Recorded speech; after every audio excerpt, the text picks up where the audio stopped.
JS는 진상이라는 뜻인데요. 진상 중에 진상이 되겠습니다. 자, 두 번째 챕터예요.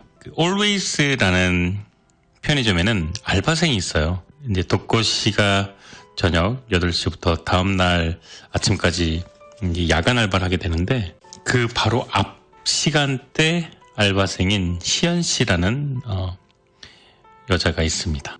시연 씨라는 여자의 이야기입니다.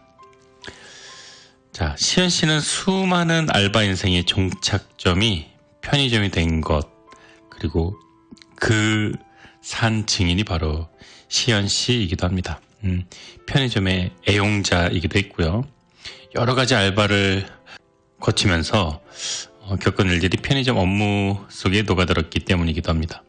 뷰티 스토어에서 배운 접객, 계산대 업무 노하우는 편의점 업무와 비슷했고, 배송회사에서 맡아 하던 소화물 분류 업무 역시 편의점 물품 진열과 비슷했고, 또 커피숍에서 일하던 또 진상들을 대하는 응대 매뉴얼이 있는데 그거를 또 충실히 익혔고, 갈비집에서 자기가 구운 고기가 탄 거를 종업원 탓으로 돌리는 진상을 겪으며 멘탈도 단련됐다. 이런 이야기가 나옵니다.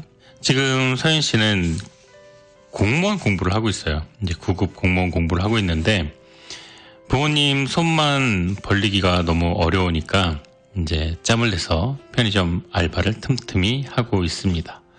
그러던 중에 또 어김없이 진상 손님이 들어오는데요.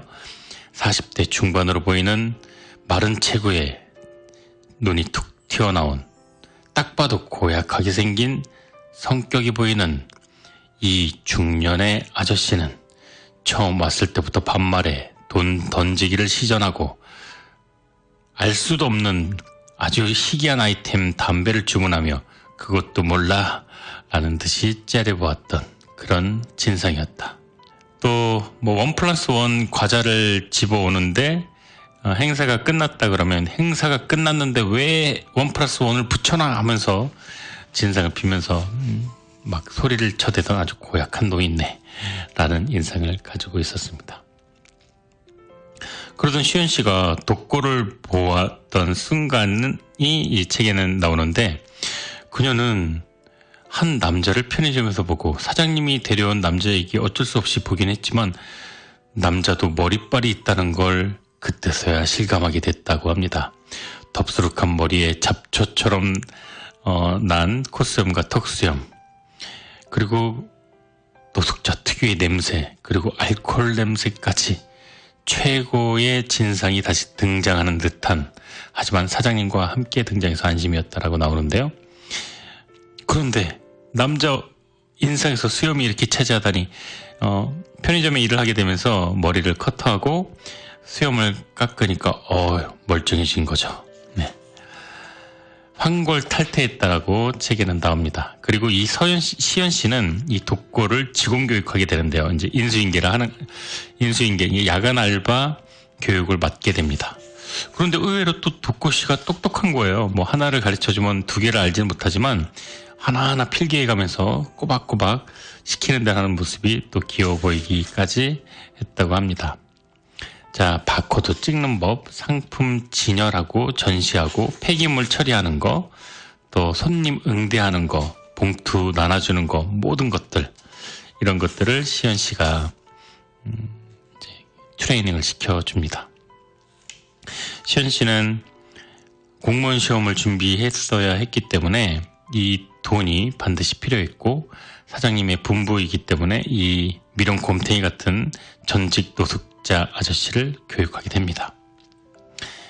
자, 이제 겨울이 되는데 이 미련 곰탱이 같은 아저씨는 노숙자 신세였던 그가 편의점에서 밤을 보내고 따뜻한 곳에서 손님을 응대하고 돈도 벌고 완전 꿀 빠는 직업이다라고 서연 씨는 생각합니다.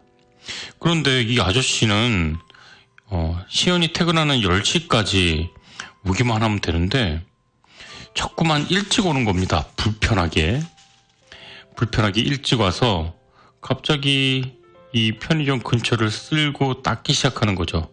문도 닦고 거울도 닦고, 앞에 이렇게 편의점 앞에 테이블 있잖아요, 의자랑. 그거 막 닦고 치우고 쓸고 막 이러는 거예요. 근데 너무 고맙고 멋있는 게 아니라 무섭고 긴장되고 저 아저씨 그냥 제 시간에 왔으면 좋겠는데 왜 자꾸 부담되게 1시간이나 먼저 와서 저러시지? 그런 생각이 듭니다. 그때 바로 그 문제의 진상 손님이 오는 겁니다. 인수인계를 하고 있는데 말이죠.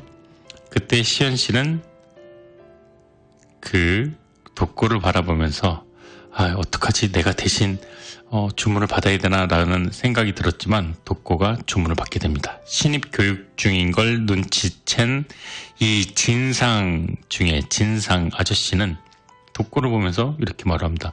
담배. 이러니까 독고는 나 담배 안 피워. 담배 달라고. 담배 뭐? 너희 손님한테 말버릇이 뭐야? 너 몇 살이야?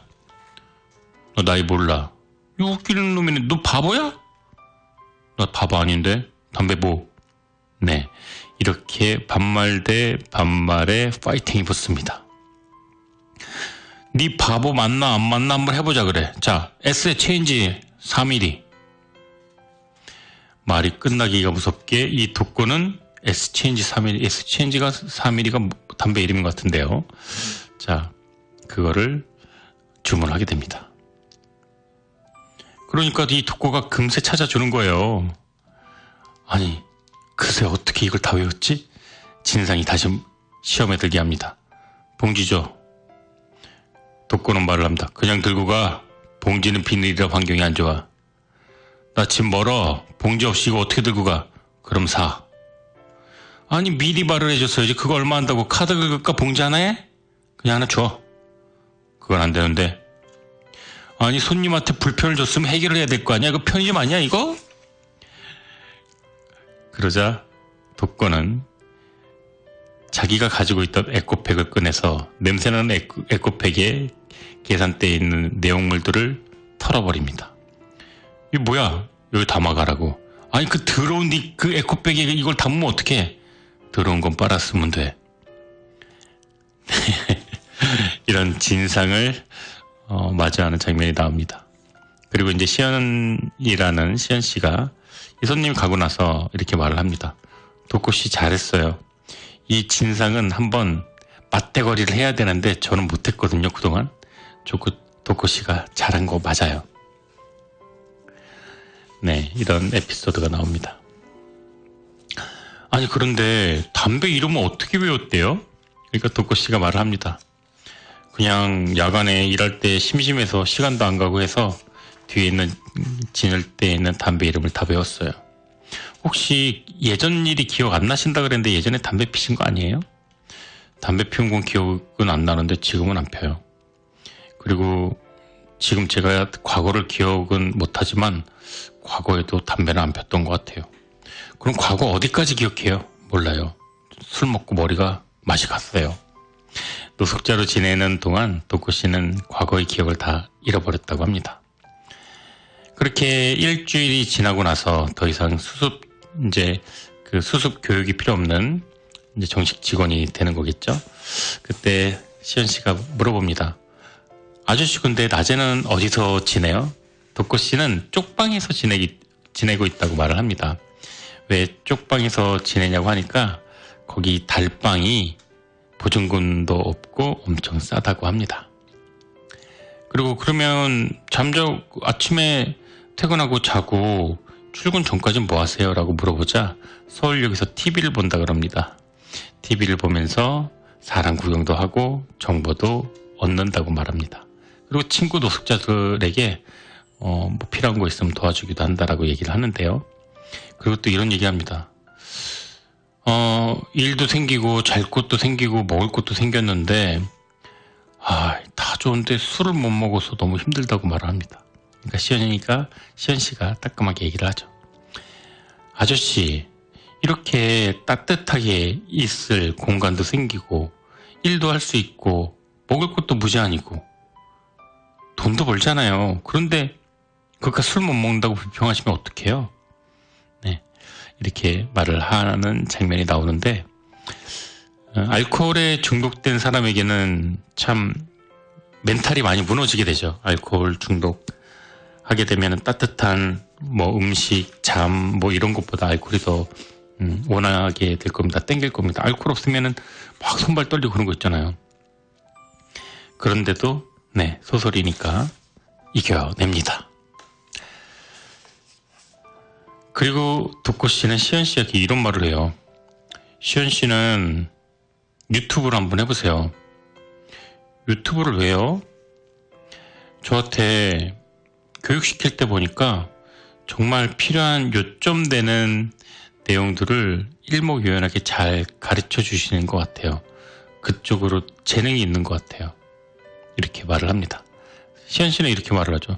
아저씨, 저 공무원 시험 준비 중이라고요. 내 코가 석잔데 남 도우려고 그런 거 유튜브 찍어봐야 돈도 안 되고, 그리고 저 집에 가면 공무원 그 과목 예습하고 복습하고 잠자기 바빠요. 그런데 시연 씨가 저는 도와줬잖아요. 저는 시연 씨 덕분에 너무나도 쉽고 편하게 편의점 일, 포스기 찍는 것, 계산하는 것 모두 잘 배울 수 있었어요. 그건 사장님 지시니까요. 아무리 사장님 지시지만 저는 너무나 잘 배웠어요. 재능이 있다는 것도 알았고요. 그리고 유튜브 그거 돈 된대요. TV에서 그랬어요. 돈이 안 돼도 적어도 시연 씨 덕분에 다른 누군가가 도움을 얻는 거잖아요. 그러니까 편의점에서 반드시 필요한 포스기 찍는 법, 계산대 정리하는 법, 돈 받고 거스름 던지는 법, 물품 진열하는 법, 이런 모든 것 정리해서 유튜브를 한번 올려보세요. 네. 그리고 화면이 책이 바뀌고 이런 대목이 나옵니다. 안녕하세요. Always 편의점 포스기 배우기 두 번째 시간, 저는 시연입니다. 네. 스마트폰으로 포스기 모니터를 찍으면서 시연은 인터넷 쇼핑몰에서 구매한 26,500원짜리 마이크에다 대고 침착하게 말을 하고 있다.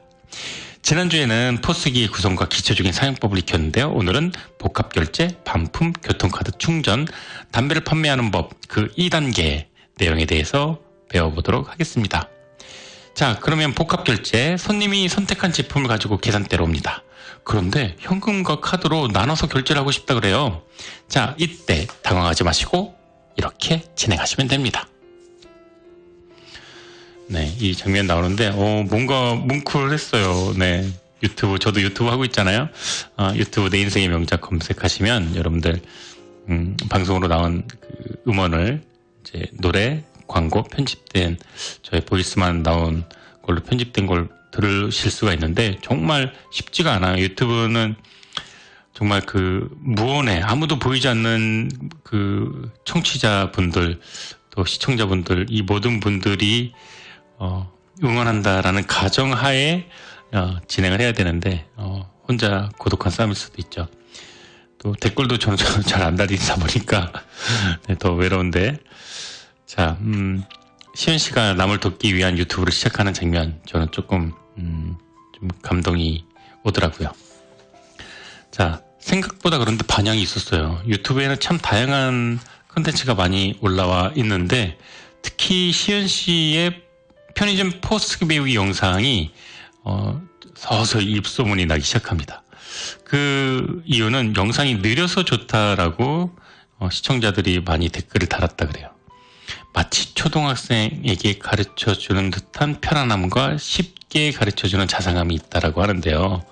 네, 이 부분이 정말 그 소소한 그런 감동이 좀 됐습니다. 자, 유튜브와 또 연동된 계정으로 시연에게 낯선 이메일이 옵니다. 올레이스 편의점 포스기를 올렸는데 유튜브로 그 유튜브를 본 편의점 점주님이 스카우트 제의를 합니다.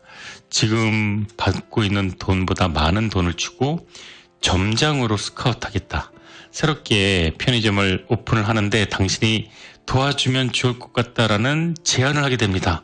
자, 이렇게 내가 한 선행은 돌고 돌아서 다른 사람에게 기쁨과 희망과 또 어떤 공부하는 데 도움을 주는 선한 역할을 하게도 되지만 돌고 돌고 돌아서 그게 바로 다시 나한테 오는 거죠. 이럴 때 얼마나 짜릿합니까? 그냥 아무것도 대가를 바라지 않고 무료로 포스기 사용법을 올리던 업로드하던 시현 씨에게 이런 파격적인 스카우트 제의가 옵니다. 이렇게 만나서 이렇게 얘기를 해요. 근데 점장님 저를 어떻게 믿고 이런 파격적인 제안을 해주시는 거죠? 그때 이렇게 말을 합니다. 전 유튜브 영상 보고 마음이 움직였죠. 시현 씨 말투, 가르치는 방식, 이 모든 것들 유튜브에 고스란히 나와요. 본인의 능력을 과시하기보다는 배우는 사람을 배려한다고 느꼈거든요. 네, 맞아요. 제 예전에 장미선 부사장님, 여러분도 혹시 기억날지 모르겠는데 제가 10년쯤 전에 라디오 처음 시작할 때 저희 멘토셨죠. 네.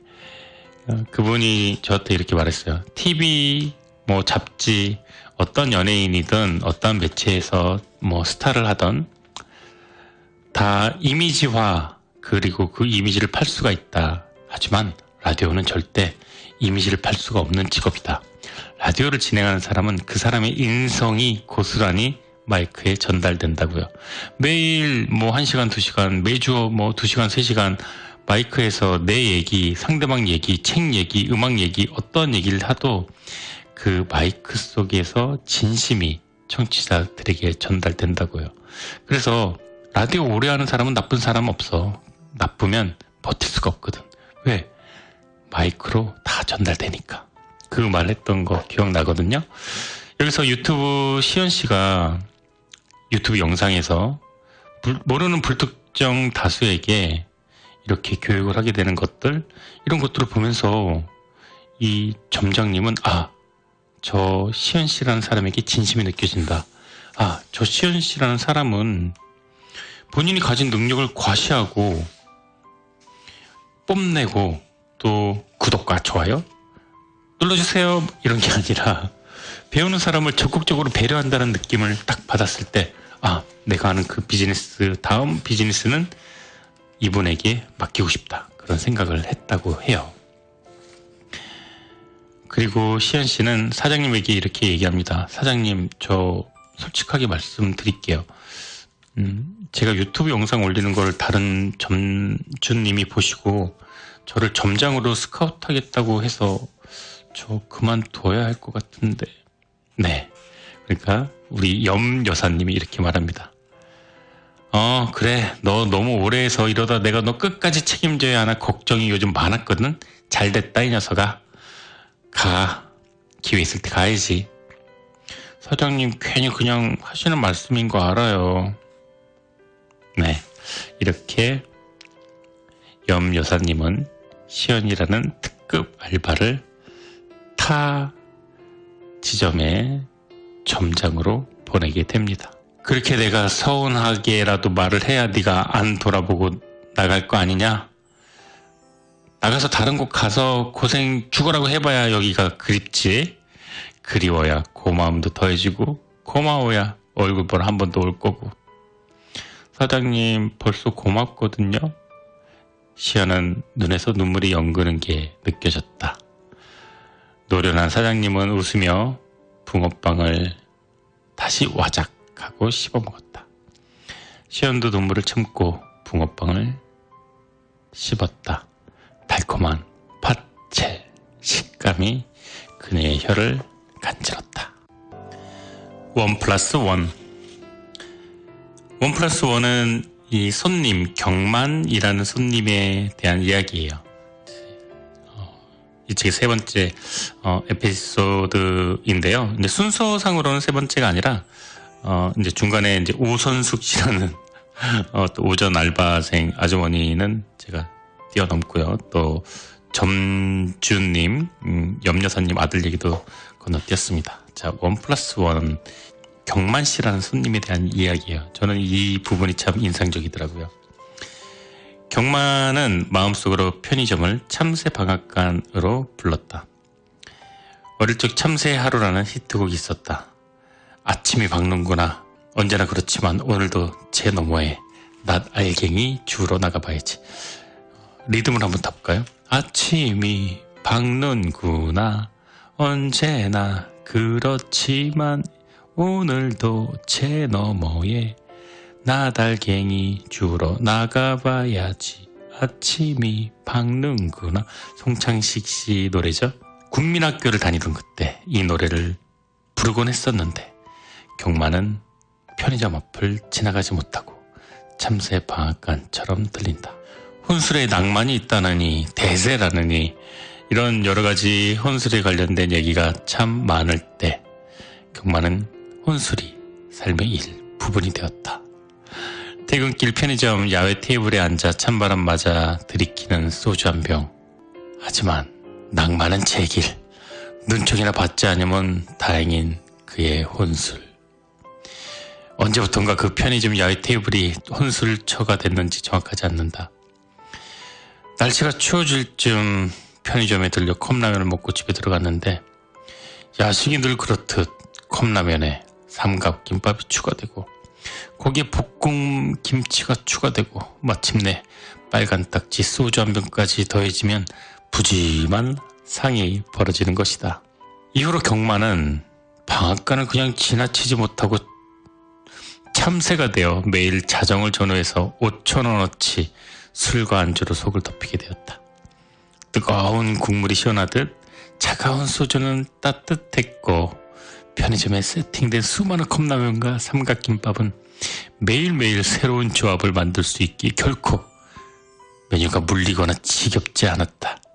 오늘 밤은 참참참이다. 지난 몇 개월간 선택해온 경만의 최적의 조합이 바로 이것이었다. 참참참이라고 함은 참깨라면, 참치김밥, 참이슬. 이것이 경만의 일선발이자 절대 후회하지 않을 하루의 마감이고 가난한 자의 혼술상의 최고의 가성비가 아닐 수 없다.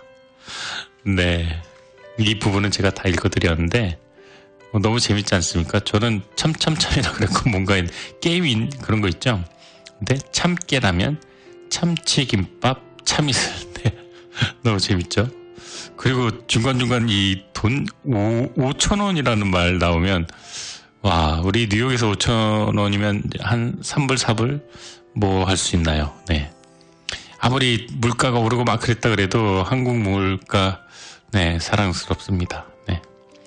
참깨라면, 참치김밥, 참이슬을 참참참이라고 하는데 이 경만 씨는 이 참참참을 하루도 걸릴 수가 없었다 그래요.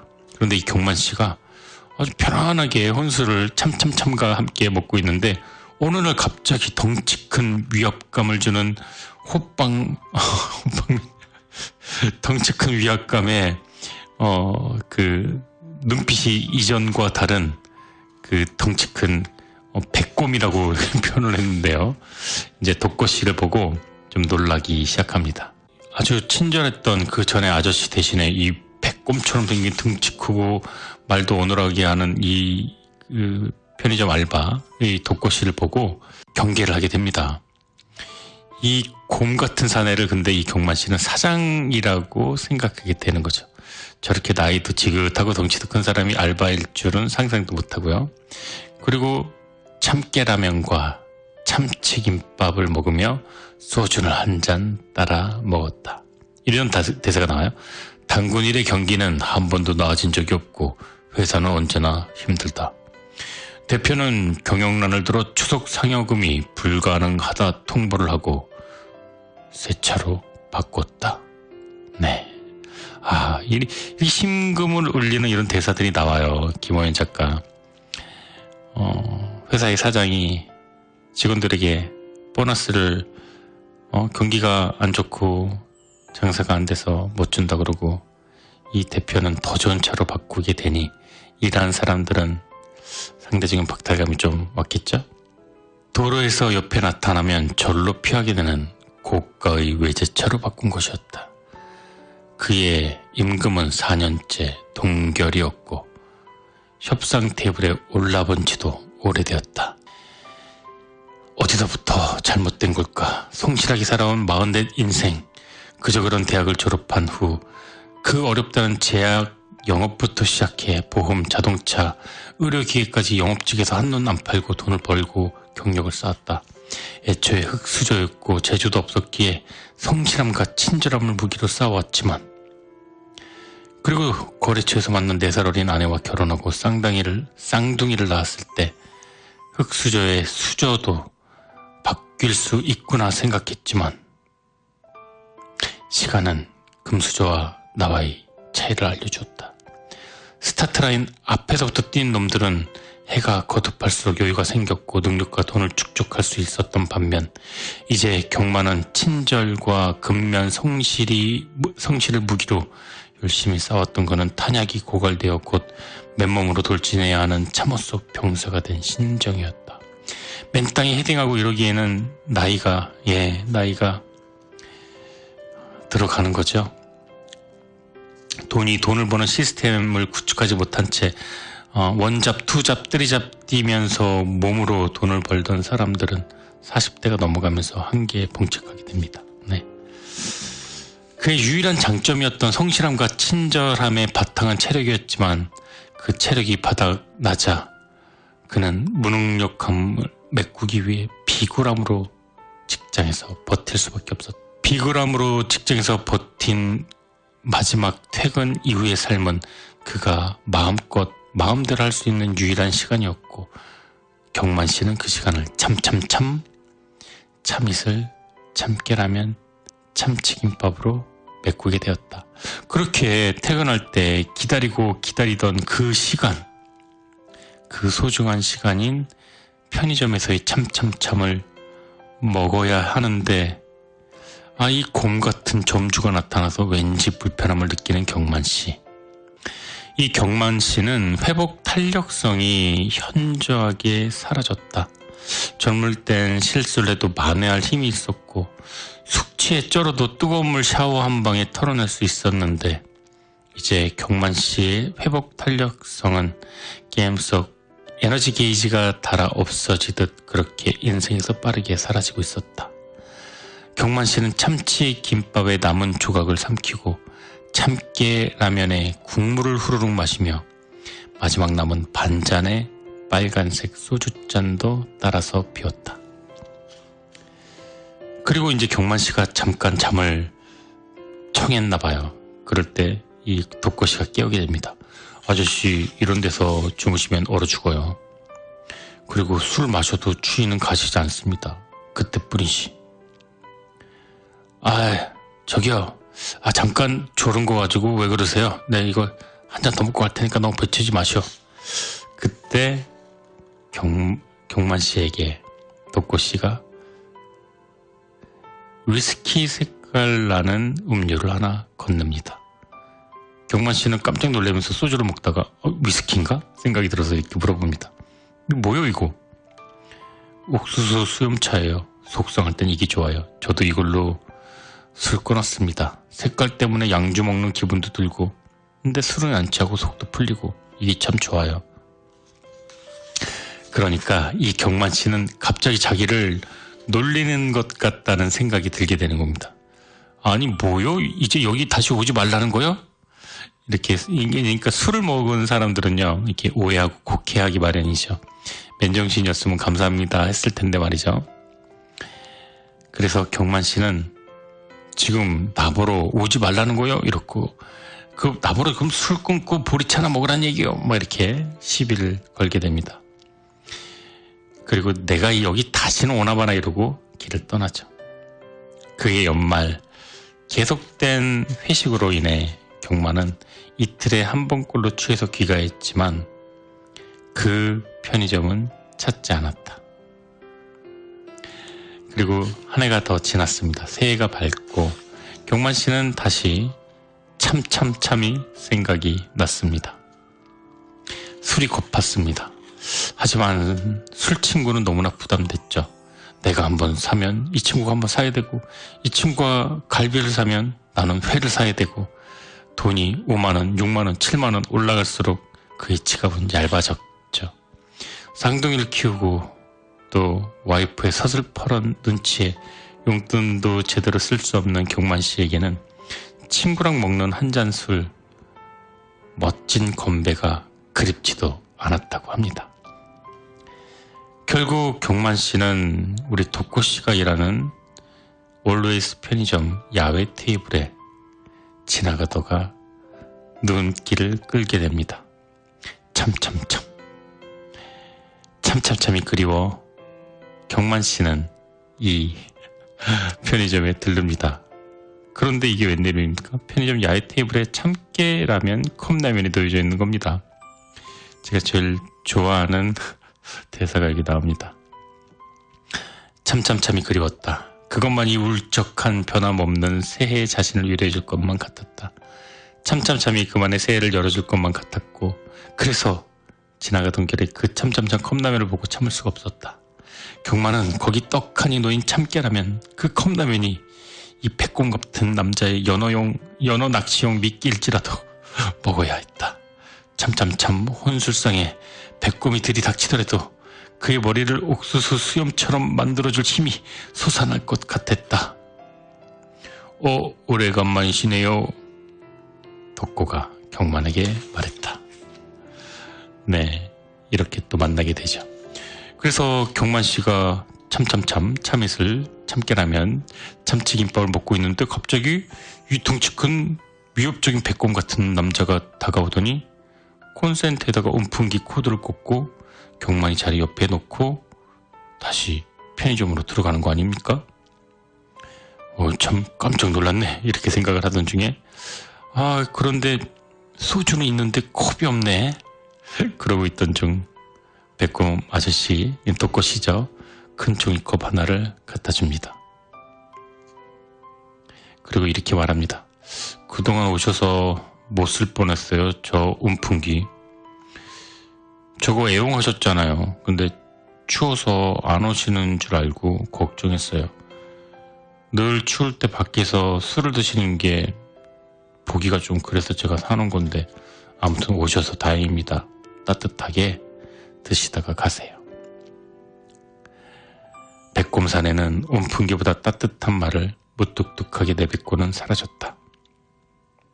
경만 한동안 라면이 다 불어터지는 것도 모른 채 소주잔만 비어나갔다.